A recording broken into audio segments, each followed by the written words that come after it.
Bonjour tout le monde, bienvenue à ma rencontre Facebook en direct. Ça tombe bien, j'ai tout juste de revenir de Québec de l'Assemblée nationale, donc pour vous faire encore une fois mon bilan hebdomadaire. D'ailleurs, je vous invite à vous m'envoyer vos questions et j'y répondrai dès ce soir ou sinon en commentaire ou la semaine prochaine comme d'habitude. Puis justement, je voulais commencer avec une question que j'ai reçue la semaine dernière, puis donc qui m'était venue un peu plus tard que la fin du vidéo. Donc, comme je vous dis, je suis toujours là également pour pouvoir vous répondre. Et donc, il y a Monsieur Mario Ménard qui me semblait être un peu découragé. Il me posait des questions sur l'avenir du Parti québécois. Mais moi, je vous dirais, Monsieur Ménard, de pas être trop inquiet parce que ça va bien au Parti québécois. Hein, dans les derniers mois, même depuis un an, il y a eu une augmentation importante du nombre de jeunes membres, par exemple. Hein, vous savez, suivant la tournée de Paul Saint-Pierre Plamondon, il y a eu plusieurs nouveaux milliers de membres jeunes au Parti québécois. Vous avez vu, on a eu notre congrès au mois de septembre, on a pu adopter les propositions qui font partie désormais de notre programme, donc le programme qu'on va présenter aux Québécois en vue de l'élection l'année prochaine en 2018. Donc, ce sont d'excellentes propositions. On a un programme rigoureux, étoffé. Mais maintenant, bien sûr, il faut le faire connaître. Et ça, c'est notre défi, j'en conviens, là, pour les prochains mois. Justement, actuellement, il y a des petites capsules qui sont en train d'être tournées. Donc, soyez aux aguets. Là, tout ça, ça s'en vient. Puis également au congrès, vous l'avez vu, hein, nos membres ont donné un appui là, sans conteste à notre chef Jean-François Lisée qui a obtenu presque 93% de l'appui des délégués là, lors du congrès, qui est pratiquement du jamais vu là, au Parti québécois. Alors ça, ce sont toutes de bonnes nouvelles. Puis c'est important hein, parce que vous savez, on l'a vu cette semaine avec la mise à jour économique là, du gouvernement libéral. On a vraiment besoin de changement. On a vraiment besoin d'un gouvernement du Parti québécois dès l'an prochain. Un gouvernement qui enfin va avoir du cœur.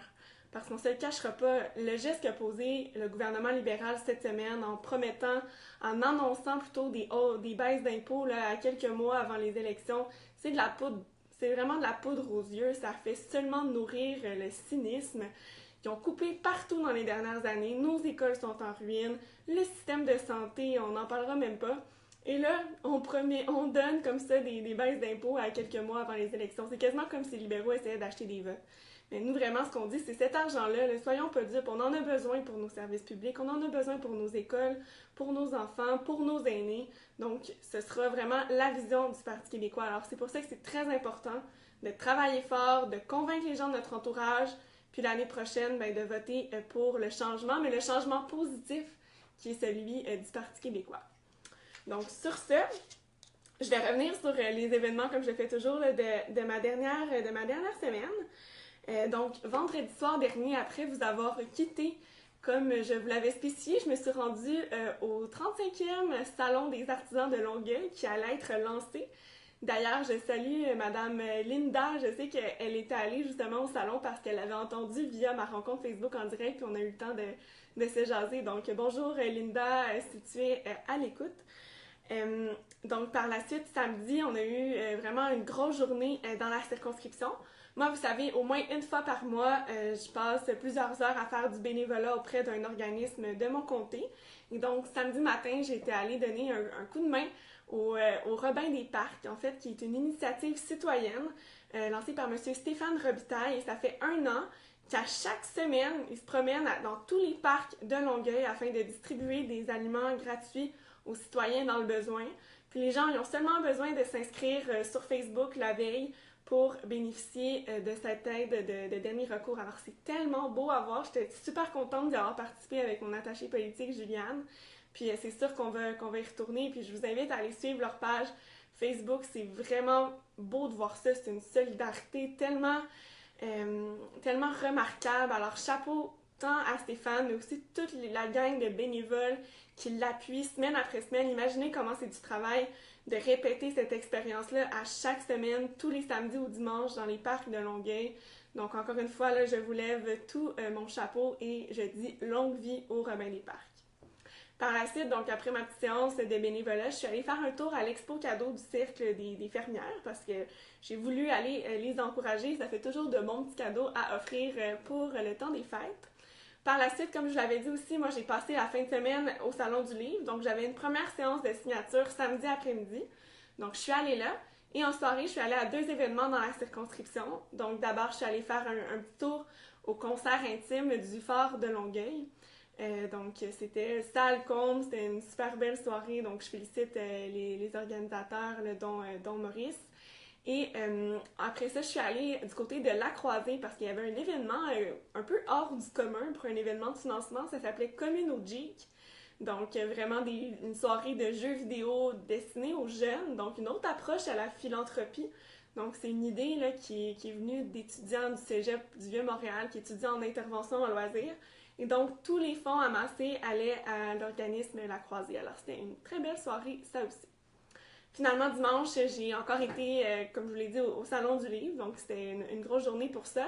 Et il y avait tellement de monde. C'était vraiment impressionnant. J'ai hâte de voir les chiffres, mais de ce qu'on me dit, il y a peut-être même eu un record d'assistance au Salon du Livre cette année. Alors ça, c'est des bonnes nouvelles.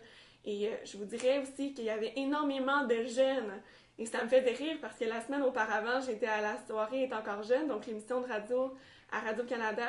Et on me disait, pourquoi avoir écrit un livre si tu veux rejoindre les jeunes, ça lit pas de toute manière. Ben, en tout cas, au Salon du Livre, la semaine dernière, je vous assure que c'était impressionnant de voir la quantité de jeunes qui étaient présents. Alors, moi, je dis que c'est un préjugé et une fausse perception, comme je leur avais bien répondu à ce moment-là. Donc, puis, à la fin de la journée dimanche, en plus, j'ai eu l'occasion de participer à un panel de femmes engagées, donc un peu sur les œuvres littéraires qui avaient marqué notre parcours. Alors, c'était super intéressant. Par la suite, lundi, vous savez que moi, je suis pratiquement toujours dans mes journées, soit en circonscription, soit à Québec, ou sinon, ces temps-ci, je suis beaucoup en tournée Solidarité en action, donc un peu partout à travers le Québec. Et donc là, je suis allée en matinée, lundi, je suis allée du côté de Saint-Jérôme, donc mon collègue Marc Boursier qui nous a reçus à son bureau, et on a vraiment rencontré, je vous dirais, 20-25 groupes communautaires de Saint-Jérôme, qui est la capitale des Laurentides. Donc, il y a beaucoup d'organismes communautaires là, qui ont pignon sur rue. Donc, merci à tout le monde qui ont participé à la rencontre. C'était super enrichissant et ça va grandement contribuer au rapport de l'équipe Solidarité en action. Et par la suite, j'ai pris la route vers l'Outaouais. Donc, je suis allée à Gatineau, dans la circonscription de Chapleau, rencontrer des groupes communautaires, mais qui œuvrent un peu partout là, dans la région de l'Outaouais. Donc, encore une fois, merci à tout le monde qui ont participé aux rencontres. Mais ma route ne s'arrêtait pas là parce que je suis revenue à Longueuil, ici à Gatineau, et par la suite, je suis repartie vers Québec parce qu'on est en session parlementaire. La semaine prochaine, même, on commence la session parlementaire intensive. Et moi, disons que cette session-ci, je suis bien servie avec les projets de loi. J'ai fait le projet de loi 134, donc sur le crédit à la consommation. La semaine dernière, je vous ai dit que je commençais le projet de loi 151, donc pour mieux prévenir et combattre les violences à caractère sexuel dans les établissements d'enseignement supérieur. Et donc, toute la semaine, on a poursuivi les consultations particulières, donc les moments où les groupes viennent nous voir en commission parlementaire pour nous parler de leurs idées sur le projet de loi, comment on pourrait mieux le bonifier, qu'est-ce qu'il faudrait modifier. Donc, on les écoute pendant 1 heure chacun. En fait, ils ont 10 minutes pour exposer leur mémoire qu'ils nous transmettent. Et par la suite, on a du temps pour les questionner. Alors, c'est super intéressant. Si jamais vous avez un petit moment pour regarder des fois les travaux parlementaires là, à la télévision, vous allez voir de quelle façon ça se passe. Donc, j'ai passé vraiment de nombreuses heures là-dessus cette semaine. À part des travaux habituels, bien entendu, comme les périodes des questions, etc. Donc, j'ai eu une semaine, encore une fois, très, très chargée. Et donc, je suis restée aujourd'hui aussi à l'Assemblée nationale. Comme je vous disais, je viens tout juste d'arriver de Québec parce que ce matin, il y avait une interpellation aussi donc sur, justement, le sujet des solutions concrètes pour mieux lutter contre la violence faite aux femmes. Donc, il y avait moi, il y avait Lise Lavallée qui est la porte-parole donc du deuxième groupe d'opposition en matière de conditions féminines et la ministre de la Condition féminine qui était là.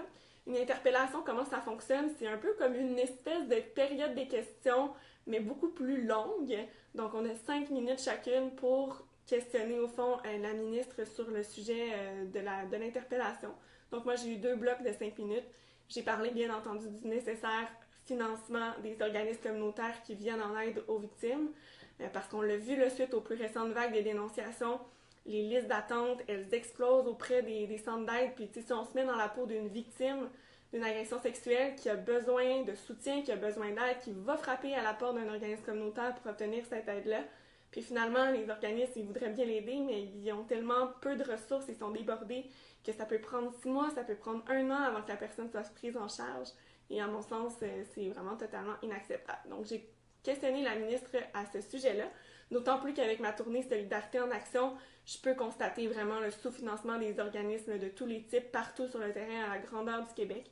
Donc j'ai voulu l'interpeller sur cette réalité que je vois de façon quasi, en fait au moins hebdomadairement là, dans le cadre de ma tournée.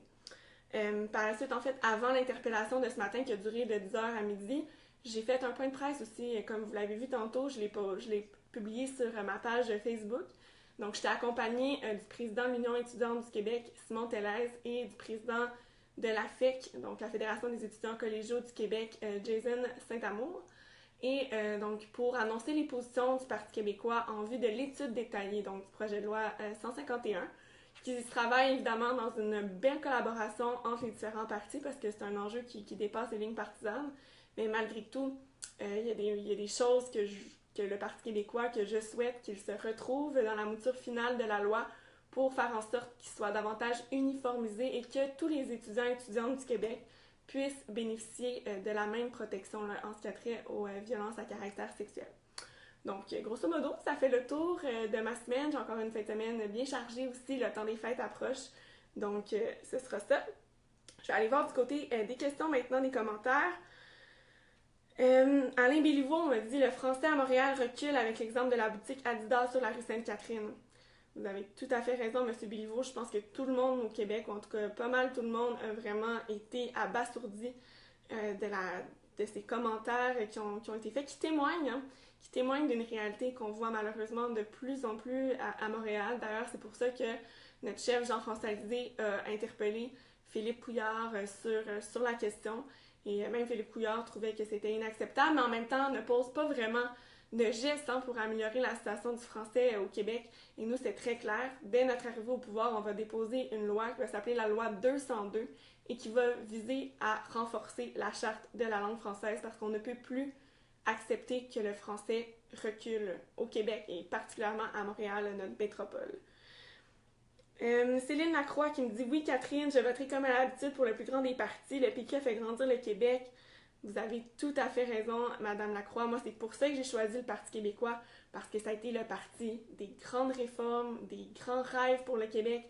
Moi, j'ai espoir qu'on puisse bâtir une société meilleure, un pays indépendant. Alors, moi, c'est clair, le Parti québécois, c'est mon parti. Et je vous invite, si vous nous appuyez, vous pouvez aller sur le site web du Parti québécois, devenir membre.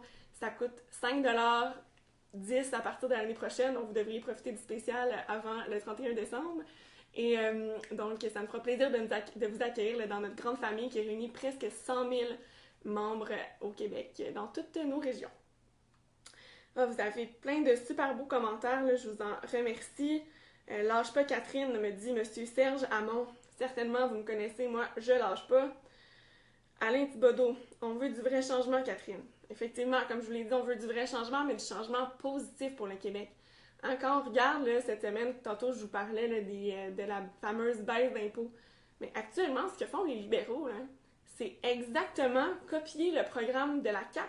Je ne sais même pas ce que la CAQ va faire en fait pour les prochaines élections parce qu'ils se sont fait copier leur programme en santé, leur programme en éducation, leur programme là, visiblement économique parce que vous saviez que la CAQ, c'est exactement ce qu'ils proposaient. Baisser les impôts. Et même cette semaine, c'était vraiment gênant les échanges au Salon Bleu entre François Legault et Philippe Couillard. François Legault qui a été obligé d'applaudir Philippe Couillard pour son geste. C'était carrément comme s'il faisait partie de la même formation politique. Alors, on sait déjà à quoi ça ressemblerait un gouvernement de la CAQ, c'est pas compliqué. C'est ce qu'on a eu depuis maintenant presque 4 ans au pouvoir.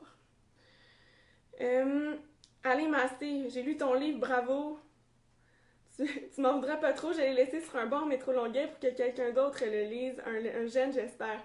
Ouais, mais merci beaucoup M. Massé et c'est une super bonne idée de faire ça hein, parce que le but c'est que justement le livre soit lu du plus grand nombre. Alors une fois que vous l'avez lu, si vous voulez le donner à un jeune que vous connaissez, jeune et moins jeune hein, parce que mon livre je trace le pont entre toutes les générations. Donc c'est une super bonne idée, une bonne initiative. Des fois, il y a les croque-livres aussi qui existent un petit peu partout là, dans les villes. Alors, si vous voulez aller glisser un livre qui est à en avoir un autre pour justement pouvoir l'offrir de cette manière-là, c'est certain que de cette façon-là, le message va pouvoir se répandre encore plus. Monsieur Yves Garneau, merci Catherine de nous informer de ton implication quotidienne. Ben, merci à vous de m'écouter, c'est très, très apprécié.